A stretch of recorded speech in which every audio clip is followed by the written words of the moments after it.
A dozen Utahns feel lucky to be alive after a massive avalanche in the Canadian backcountry buried part of their group and seriously injured two of them. The experienced group of friends were snowcat skiing in British Columbia Thursday when a slab of snow gave way. News specialist Jed Boal talked with a few of the skiers who remind us just how quickly the mountains can turn deadly. Jed?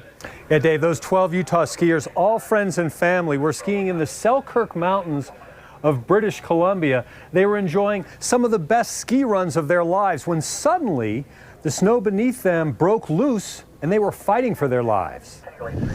Mount Mackey. We had a pretty solid group. Mount what? Mount Mackey. 12 Utah friends with 2 guides from Big Red Cats. Cat fits 12, and it was a hand-picked group of 12. Expert backcountry skiers, several with patrol experience, plus 2 doctors. We had skied some of the best runs of our lives. A dream trip. All of a sudden I heard a really loud whoomp.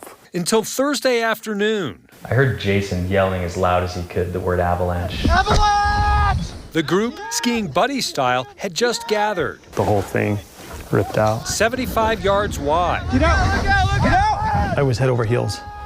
Just a sea of white, head over heels, just going down. Trees! There's someone in the tree right there! Brandon Flitton bounced through the trees and landed on one. I was literally wrapped around it like a horseshoe. And I could feel the compression of the snow on my back. Still breathing, but for how long? I was able to move my right arm a little bit and punch through the snow. He feared he was the only survivor. I started yelling. Is everyone on search? Before the second slide hit, we thought everyone was dead. The slide buried 7. That was the scariest part, right? You think all of your friends are gone. Jumping into action, they shouted and tracked their friend's beacon. He's fine board here. After 15 minutes, everyone accounted for. 2 completely buried and 1 unconscious. The other one that was at the bottom was actually my brother.